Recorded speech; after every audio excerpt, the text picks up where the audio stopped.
Magandang oras po sa inyong lahat mga kabalen sa iba't ibang panig ng daigdig. Dakilang Diyos, salamat po. Patuloy nyo kami samahan sa aming pagbubulay-bulayang nito at makapang-encourage sa maraming tao na makikinig at manonood ng ordinaryong video. Ni Pastor Tidring de Leon Torres ng Bulacan Christian Ministry. Hinirang, in Jesus' name, Amen. Palakpakan natin ang Panginoon. To God be the glory, papuri ay sa Diyos. Katotohanan sa 8:32 ng Juan. Pakikita po natin sa Juan 8:32. Makikilala ninyo ang katotohanan at ang katotohanan ang magpapalaya sa inyo. Makikita ninyo ang katotohanan at ang katotohanan ang magpapalaya sa inyo. Yun po ay pagbulay-bulayan nyo. Napakatindi po ng revelation yan. Ang katotohanan ang salita ng Diyos.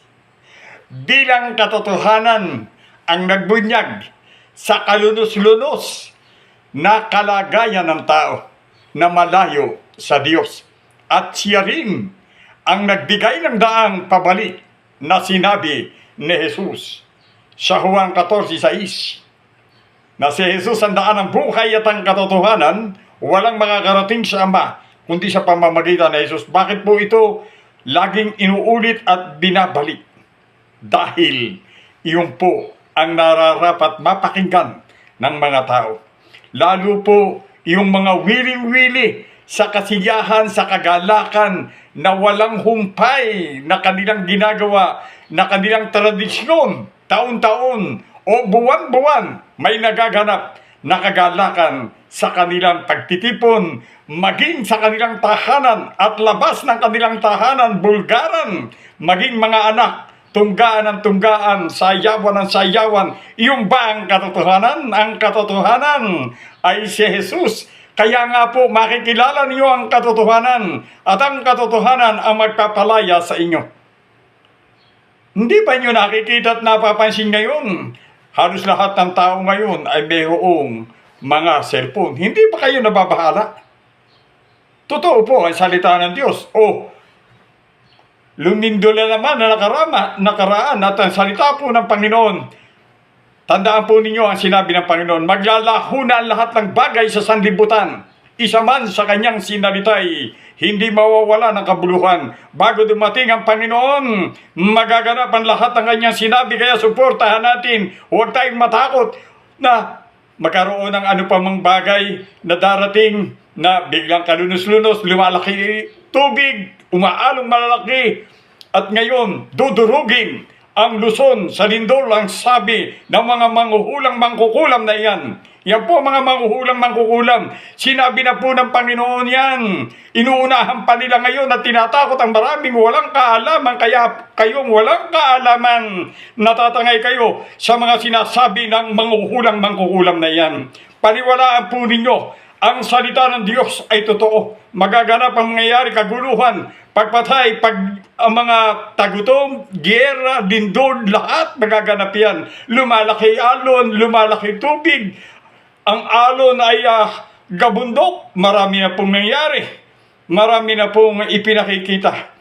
Maging ang sunog, pinakikita po yan sa ibang bansa. Maging dito sa ating bansa, marami na rin nagkamatay. Huwag ninyong katakutan kasi ang natatakot, walang alam na kayo po ay binibigyan ng salita ng Diyos, inuuyam ninyo, talo kayo pag hindi kayo nakinig dahil ang katotohanan, makikilala ninyo ang katotohanan at ang katotohanan ang magpapalaya sa inyo.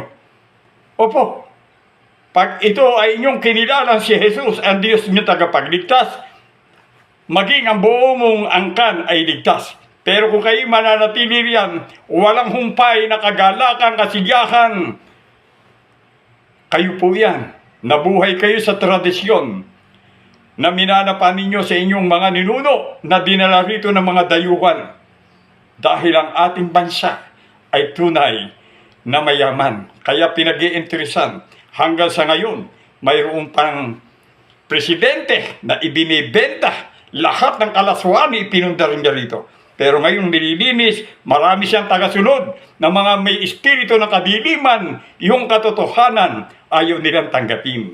Opo, kaya makikita po ninyo ngayon, ang Diyos ay Diyos ng himala, Diyos ng pagpapala. Pinakikinggan niya ang mga panalangin ng mga kapatiran na patuloy na analangin na maligtas ang maraming tao sa buong sanlibutan magbalik loob sa Diyos.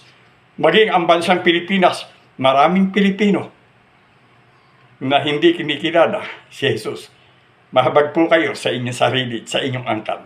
Dahil si Jesus lamang po ang daan, ang buhay, ang katotohanan. Walang makakarating sa Ama, kundi sa pamamagitan ni Jesus. In Jesus' name, hallelujah! Palakpakan natin ang Panginoon. To God be the glory, papuri ay sa Diyos. Amen!